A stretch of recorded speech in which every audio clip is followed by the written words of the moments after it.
Hello everyone, welcome to my channel H D Orion. हम पढ़ रहे हैं accountancy for class 12 T S Grewal की टेक्स्ट बुक से 2022 edition, chapter 9 company accounts accounting for share capital.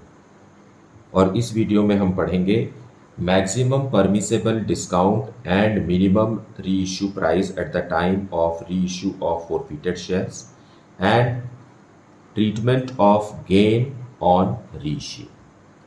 So let us see some questions from the textbook.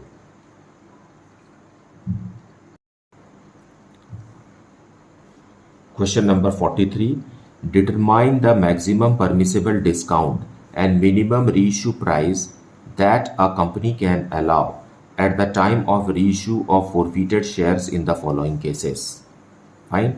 So इस question में हमें इस बात को फोकस कर रहा है कि फॉरफीचर होने के बाद कंपनी जब उस शेयर्स को री इशू करती है तब वो डिस्काउंट ऑफर कर सकती है दूसरे इन्वेस्टर्स को, क्योंकि ये पहले ही ओरिजिनली इशूड नहीं है, ये री इशू कर रही है कंपनी फॉरफीचर के बाद, तो कंपनी को अधिकार है कि वो डिस्काउंट में री इशू कर सकती है।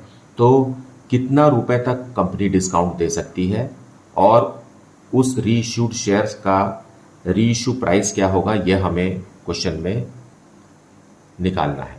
फाइन। सो फर्स्ट पॉइंट में क्या लिखा है, a share of ₹10 originally issued at par on which application and allotment money of ₹5 was received. Fine. So 5 was received. देखिए ओरिजिनली 10 रुपए का शेयर है और एट पार है, मतलब इसमें प्रीमियम नहीं है, और इन्वेस्टर ने ₹5 दिया और बाकी जो भी कंपनी ने कॉल किया होगा वो इन्वेस्टर नहीं दे पाया, तो एज ए रिजल्ट इन शेयर्स को फॉरफीट कर लिया गया है ना, एक ही शेयर है यहाँ तो, और कंपनी ने ₹5 फॉरफीट किए हैं। सो ₹5 वो अमाउंट है जो कंपनी डिस्काउंट के रूप में नए इन्वेस्टर को ऑफर कर सकती है। मतलब री इशू के समय में डिस्काउंट कितना रहेगा केस 1 के हिसाब से, मैं यही लिख देता हूं इसे समझाने के लिए। डिस्काउंट रहेगा कितना, ये ₹5 जो कंपनी ने जब्त किया है, ये ₹5 डिस्काउंट है। 10 रुपए के शेयर में अगर कंपनी ₹5 डिस्काउंट दे रही है तो री इश्यू प्राइस कितना होगा, री इश्यू प्राइस होगा ₹10 माइनस 5 डिस्काउंट का, मतलब ₹5 में कंपनी क्या कर रही है, री इश्यू कर सक रही है। फाइन। इस बात को समझना जरूरी है क्योंकि आगे questions related to this only you will get. Fine. Now second point में लिखा है, a share of ₹10 originally issued at a premium of ₹1 on which application and allotment money including premium of ₹5 was received. यहां भी एक ही share है और उसका face value ₹10 है, लेकिन ये प्रीमियम ₹1 पर जारी हुआ था। अब कंपनी ने ₹5 इस इन्वेस्टर से ले लिया है, इन शेयर पर ₹5 कंपनी ने रिसीव किए हैं और बाकी के कोई भी अमाउंट रिसीव नहीं हुआ है। लेकिन इस ₹5 में ₹1 प्रीमियम का भी है, क्योंकि इसने अलॉटमेंट मनी भी दे दिया है, सो प्रीमियम का मनी भी है। सो डिस्काउंट कितना होगा, डिस्काउंट विल बी ₹5 जो रिसीव हुआ है उसमें प्रीमियम का अमाउंट हमें लेस करना है, क्योंकि discount will be only from capital money, है ना, जो कैपिटल के नाम से कंपनी ने फॉरफिटेड शेयर्स पर रिसीव किया है वही अमाउंट को हम डिस्काउंट के रूप में दे सकते हैं। तो हमें यहाँ प्रीमियम को एक्सक्लूड करना होगा और ₹5 जो रिसीव हुआ है उसमें से सिर्फ ₹4 तक कंपनी डिस्काउंट दे सकती है। अगर ₹10 का शेयर है और उसमें ₹4 डिस्काउंट दे रही है कंपनी, तो ₹6 पर शेयर पर कंपनी रीइश्यू कर सकती है। So reissue price is how much, ₹6 पर share. Okay. Now let us see the third point. A share of ₹10 originally issued at a premium of ₹1 on which application and allotment money excluding premium of ₹5 was received. Now case 2 और case 3 एक ही जैसे है, बस इसमें यह फर्क है कि जो अमाउंट रिसीव हुआ है केस 2 में उसमें प्रीमियम इंक्लूडेड था, और यहां जब केस 3 में ₹5 ही रिसीव हुआ है इस शेयर पर, लेकिन ये एक्सक्लूडिंग प्रीमियम है। सो डिस्काउंट कितना रहेगा, डिस्काउंट ₹5 का दे सकती है कंपनी। अब हमें ₹1 प्रीमियम का लेस करने की जरूरत नहीं, क्योंकि इसमें प्रीमियम का अमाउंट है ही नहीं। सो 10 रुपीज़ का शेयर है, कंपनी 5 रुपीज़ डिस्काउंट ऑफर कर रही है, तो री इशू प्राइस कितना रहेगा? 10 माइनस 5 दैट इज 5 रुपीज़ पर share. So it is in this way you have to think and build up the concept. Fine. So that much only. It is just a calculation and it can be understood orally also. We need not to write, means use pen and paper method. Now let us talk about treatment of gain on reissue. Treatment of gain on reissue में gain का मतलब है कि जब company reissue करती है shares को तो वो डिस्काउंट ऑफर करती है, इसके बावजूद भी कंपनी को कुछ गेन हो जाता है. वो गेन हम कैसे कैलकुलेट करेंगे? So let us see in this question. Question number 44. What amount of gain on reissue will be transferred to capital reserve, है ना, और ये गेन कहाँ ट्रांसफर होता है? कैपिटल रिजर्व में ट्रांसफर होता है under following situations. Situation 1, 3,000 shares of rupees 10 each of Rakesh were forfeited by crediting 5,000 rupees to forfeited share account. Out of these, 1,800 shares were reissued to Mohan for rupees 9 per share as fully paid up. Fine. So let us see the explanation and solution of it in the notebook. So solution 44 का first point हम discuss कर रहे हैं. Okay. सो forfeiture के समय में क्या हुआ है कि 5,000 रुपीज़ कंपनी ने फोरफीट किए हैं 3,000 शेयर्स पर.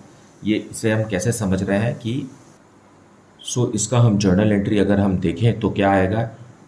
Share capital account debited to calls in arrears and 2 forfeited share. Now being share forfeited, है ना,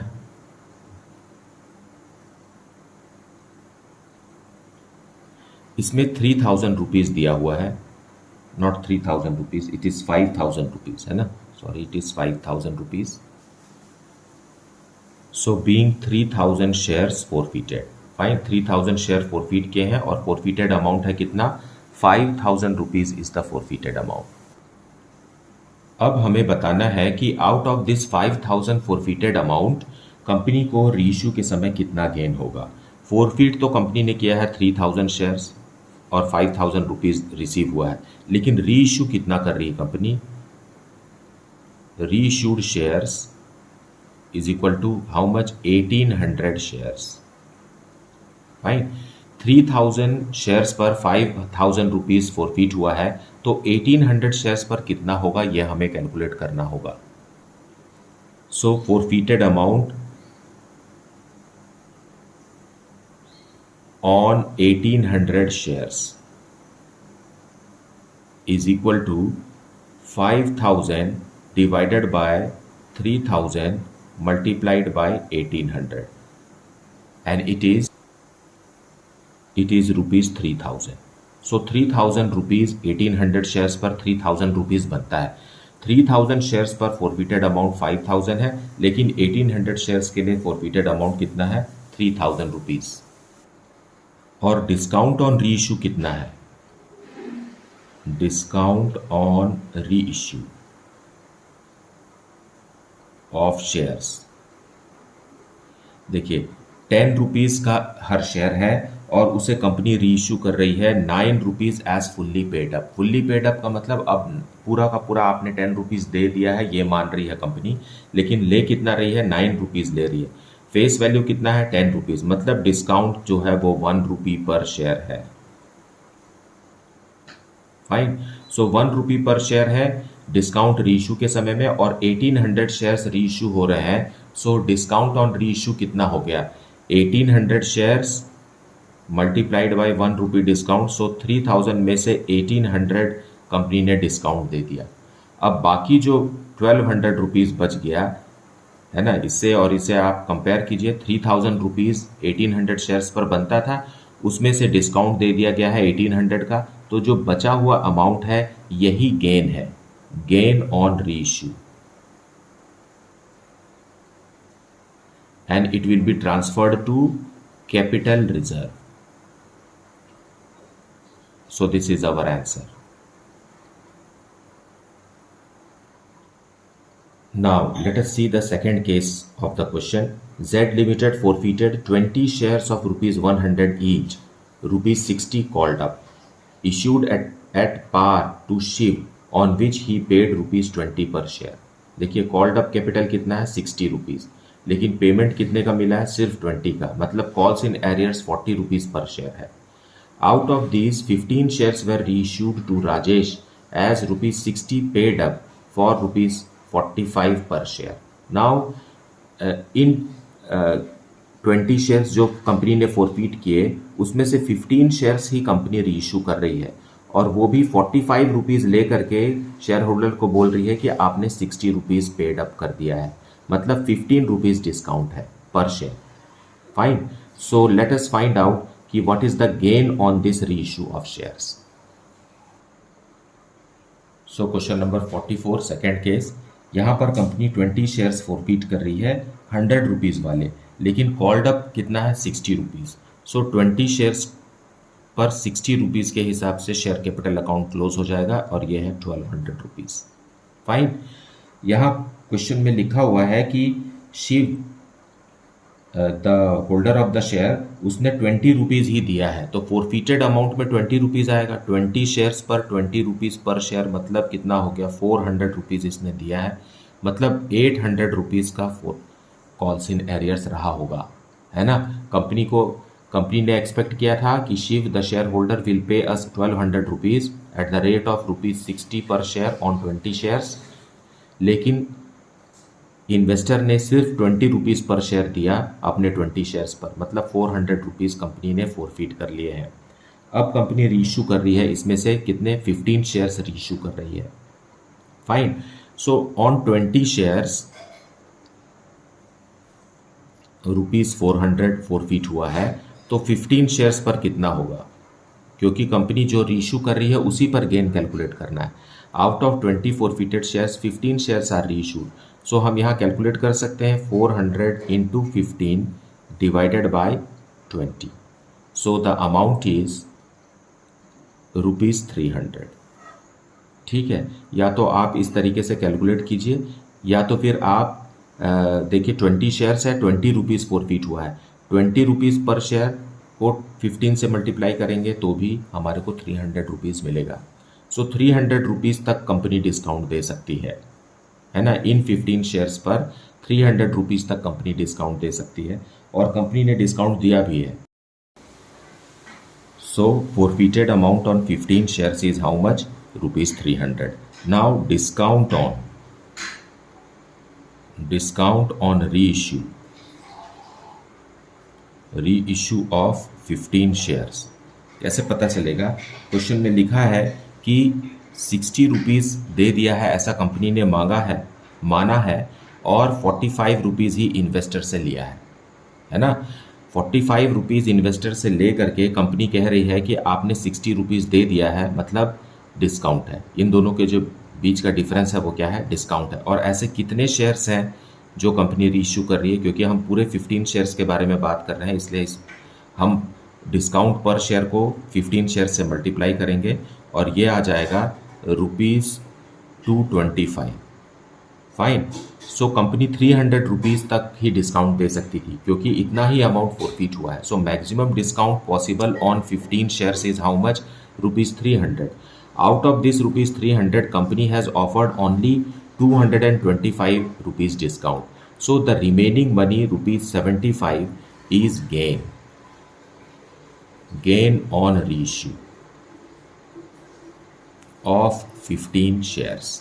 और यही गेन जो है ये कहाँ ट्रांसफ़र किया जाता है, कैपिटल रिजर्व में ट्रांसफ़र किया जाता है. So this is the explanation of question number 44. मुझे उम्मीद है आपने वीडियो को पूरा देखा है, अच्छे से देखा है और कॉन्सेप्ट भी समझ गए हैं, क्योंकि ये जो छोटा पोर्शन अभी हमने पढ़ा है ये आगे चल के हर क्वेश्चन का हिस्सा बन जाएगा और आपको हर बार कैपिटल रिजर्व में कितना अमाउंट ट्रांसफ़र करना है ये कैलकुलेट करना होगा. So you can not escape this part and you have to get understanding of this. Fine. Thank you so much for liking, subscribing and sharing the channel. And if you have not yet, then please like it, subscribe it and share it with your friends. Thank you so much for watching the video.